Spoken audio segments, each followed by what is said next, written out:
Bismillahirrahmanirrahim. Assalamu alaikum wa rahmatullahi wa barakatuh. I am Umar bin Abid and you are watching Umar Linguistics. Today our lecture is the scope of psychology, which is lecture 3. In last lecture we discussed the subject matter of psychology, and in lecture 1 we defined psychology and the components of its definition. ठीक है, तो शुरू करते हैं।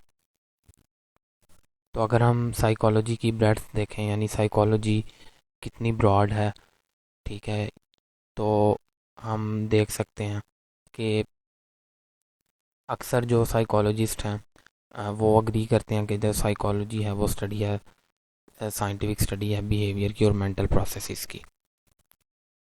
लेकिन psychology जो है वो और काफ़ी चीज़ों को एक्सप्लोर करती है। For example feelings, thoughts, perceptions, reasoning, memory और इवन के जो हमारी बायोलॉजिकल एक्टिविटीज़ होती हैं जो कि ज़रूरी है हमारी बॉडी को के फंक्शन के लिए, यानी वो सारी एक्टिविटीज़ जिससे हमारी बॉडी वर्क करती रहती है। तो ये सारे जो इंटरेस्ट हैं, ये सारे इश्यूज हैं, इनके साथ भी साइकोलॉजी डील करती है। तो इससे भी हम साइकोलॉजी की ब्रेड्थ का अंदाज़ा लगा सकते हैं। तो क्योंकि ये वो ह्यूमंस और एनिमल्स के ये वो सारे फीचर्स हैं जिन पे हमारी बॉडी या हमारा ब्रेन फंक्शन करता है, तो लिहाजा इससे हम अंदाज़ा लगा सकते हैं कि साइकोलॉजी जो है और भी कितनी मेडिकल फील्ड्स के साथ, ठीक है, उसका इंटरलिंक है। जो साइकोलॉजी का गोल है वो सिर्फ बिहेवियर को डिस्क्राइब करना ही नहीं है, बल्कि जो साइकोलॉजी का गोल है कि टू एक्सप्लेन, प्रिडिक्ट, मॉडिफाई और ultimately improve the lifestyle of people and the world in which they live. तो ये साइकोलॉजिस्ट जो हैं उनका मेन फोकस होता है। साइकोलॉजी में ये चीज़ें स्टडी की जाती हैं कि हम जो किस तरह जो है वो किसी भी बिहेवियर को एक्सप्लेन कर सकते हैं, प्रिडिक्ट कर सकते हैं, मॉडिफाई कर सकते हैं, जिससे हम लोगों की जो लाइफ है उसे इम्प्रूव कर सकें। तो ये साइकोलॉजी का एक मेन फोकस है। तो इससे भी आपको साइकोलॉजी के स्कोप का पता चल सकता है। यानी ये एक साइकोलॉजी जो है वो हमारी लाइफ का एक बहुत इम्पोर्टेंट सब्जेक्ट है, यानी ये बहुत ही प्रैक्टिकल सब्जेक्ट है जो हमारे रियल लाइफ प्रॉब्लम से डील करता है। ठीक है, तो इस तरह के सब्जेक्ट्स जो होते हैं जो डायरेक्टली बहुत क्लोजली ह्यूमन से रिलेटेड होते हैं, तो उनकी काफ़ी अहमियत होती है। नो डाउट के काफ़ी सब्जेक्ट्स जो हैं, इवन के साइंटिफिक भी और नॉन साइंटिफिक भी कुछ सब्जेक्ट्स, तो वो ह्यूमन से ही डील करते हैं, क्योंकि जाहिर है इस दुनिया में ह्यूमंस हैं या दूसरी क्रिएचर्स हैं, तो जाहिर है इनके लिए ही हम अपनी लाइफ को बेटर करने के लिए, लाइफ की प्रॉब्लम्स को सॉल्व करने के लिए ही डिफरेंट सब्जेक्ट्स पढ़ते हैं। लेकिन कुछ सब्जेक्ट्स ज़्यादा इंपॉर्टेंट होते हैं, कुछ सब्जेक्ट थोड़े कम इंपॉर्टेंट होते हैं। ठीक है, तो इसी तरह साइकोलॉजी एक काफ़ी इंपॉर्टेंट सब्जेक्ट है। और हम ये कह सकते हैं कि in essence psychologist are interested in systematically uncovering functional relationship between behaviour and other variables. देखें हम कि बिहेवियर क्यों चेंज होता है, बिहेवियर में जो चेंजिंग आती हैं वो किस किस कॉन्टेक्स्ट में, किस किस वजह से चेंज आती है, उसके साथ और कौन से वेरिएबल्स अटैच हैं। For example teaching, research, business, industries, mental health और ऑफ कोर्स जो है थेरेपी फॉर साइकोलॉजिकल डिसऑर्डर। यानी ये कुछ वेरिएबल्स हैं कि टीचिंग या रिसर्च या बिजनेस या इंडस्ट्रियल वर्क, ये सारी चीज़ें हमारे बिहेवियर पर किस तरह इम्पैक्ट डालती हैं, और हम किस तरह जो साइकोलॉजिकल डिसऑर्डर्स हमारे आ जाते हैं उन्हें हम किस तरह ठीक कर सकते हैं। तो ये भी सारे वो वेरिएबल्स हैं, या ये वो सारे वेरिएबल्स हैं जिनका इम्पैक्ट हमारी लाइफ पर क्या होता है, इसको भी साइकोलॉजिस्ट जो हैं वो देखते हैं। कुछ स्पेशल इंटरेस्ट हैं साइकोलॉजी में। तो ज़्यादातर जो साइकोलॉजिस्ट हैं वो ह्यूमन बिहेवियर को ही अंडरस्टैंड करते हैं, इस पे ही उनका ज़्यादा फोकस होता है। और कुछ जो है वो इससे रिलेटेड जो सॉल्यूशंस हैं उनको, उनके प्रॉब्लम्स, जो प्रॉब्लम्स हैं उनके सॉल्यूशंस निकालने की कोशिश करते हैं। और कुछ जो स्पेशल इंटरेस्ट हैं साइकोलॉजिस्ट के लिए, ह्यूमन डेवलपमेंट ह्यूमन डेवलपमेंट को देखते हैं साइकोलॉजिकली। हमारी थिंकिंग और रीजनिंग कैसे है, कैसे हो रही है इस चीज़ को, हमारी सेंसेशंस, हमारी परसेप्शन, हमारी फीलिंग्स और इमोशंस, और मोटिवेशन। हम कहते हैं कि भाई कभी कभार हम लेस मोटिवेट होते हैं, कभी हाई मोटिवेट होते हैं, तो क्या फैक्टर्स हैं, किस वजह से होता है, हमारा सोशल इंटरेक्शन, ये भी चीज़ देखी जाती है। इवन कि अब फोरेंसिक साइकोलॉजिस्ट भी होते हैं, ये मैं आपको बताता चलूँ इंटरेस्टिंगली। ठीक है, जो क्रिमिनल्स की साइकोलॉजी को स्टडी करके जो है वो एक नतीजे पर पहुंचते हैं कि ये क्रिमिनल इस तरह का है, और या इस क्रिमिनल ने पास्ट में ये क्राइम्स किए हैं, तो इसकी साइकोलॉजी इस तरह की हो सकती है।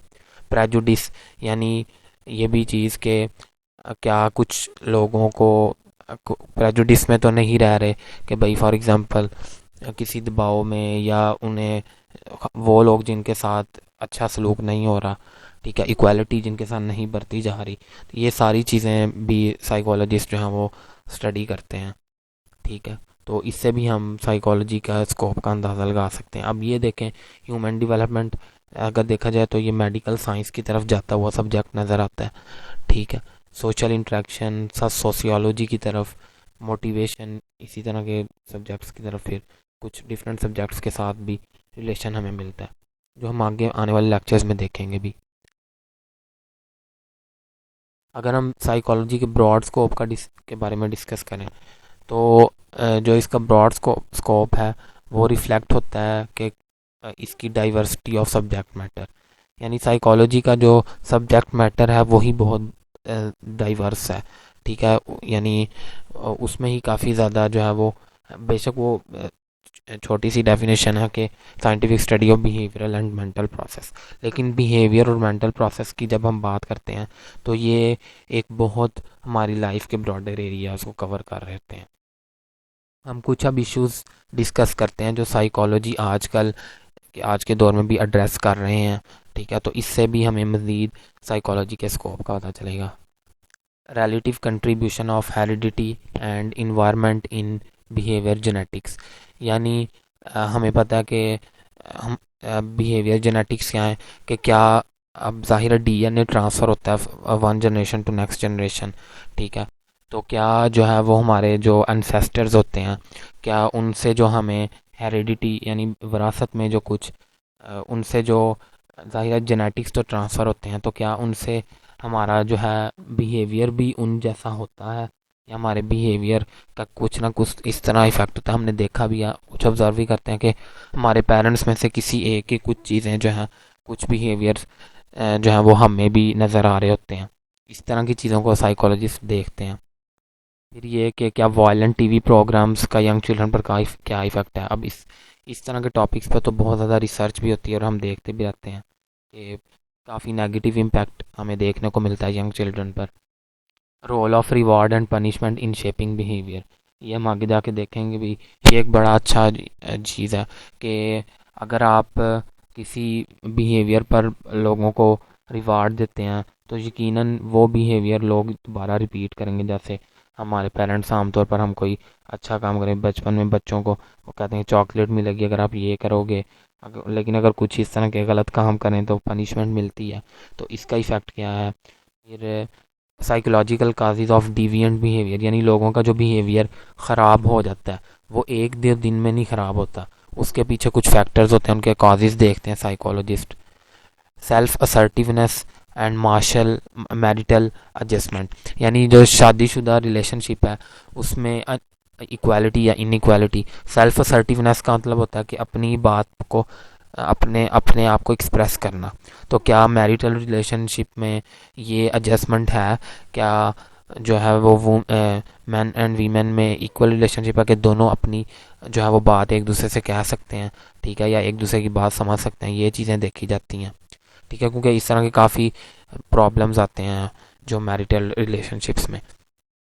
इवन के फिर डिस्ट्रीब्यूटेड फैमिली रिलेशनशिप्स के and their effects on social cognitive and personality development of children, यानी जो हमारे फैमिली रिलेशनशिप्स होते हैं अपने रिलेटिव्स के साथ, क्या वो भी इफ़ेक्ट करते हैं। यानी मे भी ना कि ज़ाहिर है आप चचा के बेटा, ताया के बेटे, और आप खुद आपस में यानी मिलते जुलते रहते हैं, या मामू खाला, ठीक है। तो क्या ये इन इन लोगों के साथ हमारे रिलेशनशिप्स, क्या इसका भी इफेक्ट होता है? मैं भी यानी कभी कभार हम कहते हैं कि भाई ये बच्चा इसलिए बिगड़ा कि भाई इसके जो है वो चाचू का वो बेटा इस तरह था।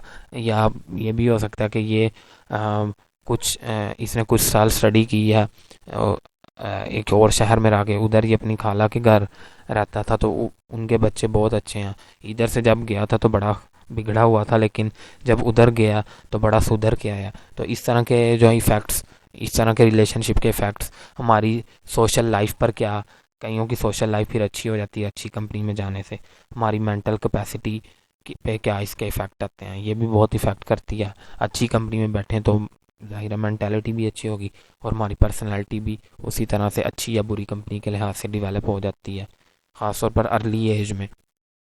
फिर development of social and cognitive competence of adolescent in dual career dual career families. यानी ये भी एक कि जो एडोलेसेंट हैं, यानी एडोलेसेंट वो लोग जो क्या कहते हैं कि अडल्ट अडल्ट एज की तरफ जा रहे होते हैं, तो डुअल कैरियर फैमिलीज में रहते हुए उनकी सोशल और कॉग्निटिव कंपिटेंस, यानी उनकी सोचने समझने की सलाहियत और उनकी सोशल लाइफ किस तरह डिवेलप होती है। डुअल कैरियर फैमिलीज यानी आपको पता है कई बच्चे यतीम हो जाते हैं, उनके माँ बाप नहीं होते, तो उन्हें कुछ साल वो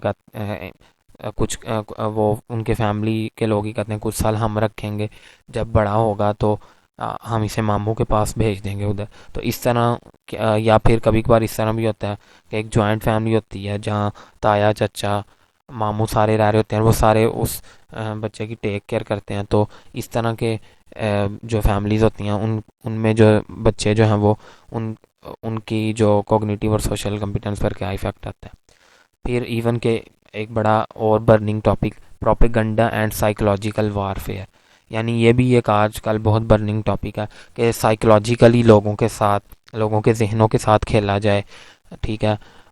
उनका जहन जो है वो क्या कहते हैं कि उसको बनाने की कोशिश की जाती है, ठीक है। एक ख़ास जो है वो अपने मकासद के लिए लोग ब्रेन वॉशिंग करते हैं, इस तरह के काम करते हैं।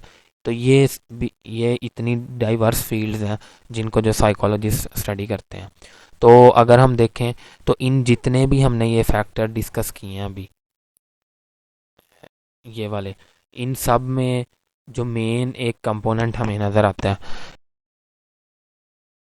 है इस सब्जेक्ट मैटर का, कि द बिहेवियर, कि बिहेवियर जो है वो एक इंडिविजुअल का वो मेन फोकस है साइकोलॉजिकल इन्वेस्टिगेशंस में, जितने भी अभी हमने इतने डाइवर्स इश्यूज को डिस्कस किया। और फिर इन रिसर्च क्वेश्चंस को या इस तरह के प्रॉब्लम्स को देखने के लिए साइकोलॉजिस्ट जो है वो रिसर्च करते हैं और फिर सिस्टमेटिक इन्वेस्टिगेशंस करते हैं, मॉडर्न साइंटिफिक मेथड्स को भी अडॉप्ट करते हैं, स्टैटिस्टिकल टेक्निक्स भी, क्योंकि ये सारी वो चीज़ें हैं जो साइंटिफिक मेथड्स के लिए ज़रूरी होती हैं। फिर इसकी बेस पर साइकोलॉजिस्ट प्रिडिक्ट करते हैं accuracy of their conclusions and inferences before. फिर इसकी बेस पे वो अपने कंक्लूजन और इन्फ्रेंस निकालते हैं, और फिर रिजल्ट्स को जनरलाइज करने से पहले उसके बारे में काफ़ी ज़्यादा वो जो है वो, खैर ये तो हर रिसर्च में होता है। जनरलाइज का मतलब होता है कि फॉर एग्जांपल मैंने स्टडी की कि भाई जो लोग जो है वो बचपन में जिनकी जो बचपन से ही लिसनिंग सेकंड लैंग्वेज जो वो लर्न कर लेते हैं, अगर वो इंग्लिश में बचपन से ही इंग्लिश में कुछ स्टोरीज सुने, ठीक है, या फिर रीडिंग करें बचपन से ही, तो उनकी लैंग्वेज एबिलिटीज़ ज़्यादा अच्छी होती हैं, बजाय उनके कि जो बच्चे रीड नहीं करते या लेटर एज में आके लिसनिंग या रीडिंग स्टार्ट करते हैं। तो अब मैंने एक ग्रुप पर स्टडी की और उसका ये रिज़ल्ट आया कि वाकई इस तरह।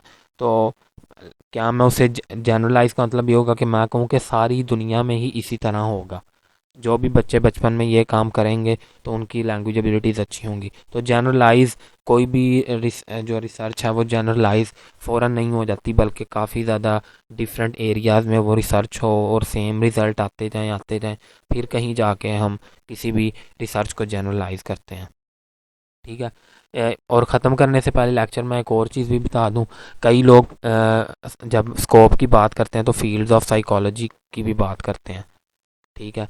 जैसे कि उसमें आ जाती है, अगर मैं कुछ नेम लूँ, जैसे एक्सपेरिमेंटल साइकोलॉजी, ठीक है, और abnormal psychology, social psychology, developmental psychology, comparative psychology, physiological psychology, educational psychology, clinical psychology, industrial and organisational psychology, psychology today या साइकोलॉजी एज अ वोकेशन, ठीक है। इस तरह की काफ़ी ज़्यादा फील्ड्स हैं। लेकिन क्योंकि फील्ड्स पर एक अलग से चैप्टर है जो सेकंड चैप्टर में हम देखेंगे, तो उधर ही मैं फील्ड्स को जो है वो डिस्कस करूँगा। तो मुझे उम्मीद है कि आपको आज का लेक्चर समझ आ चुका होगा। Don't forget to give your feedback, remember in your prayers. जज़ाकल्लाहु खैरन एंड थैंक यू।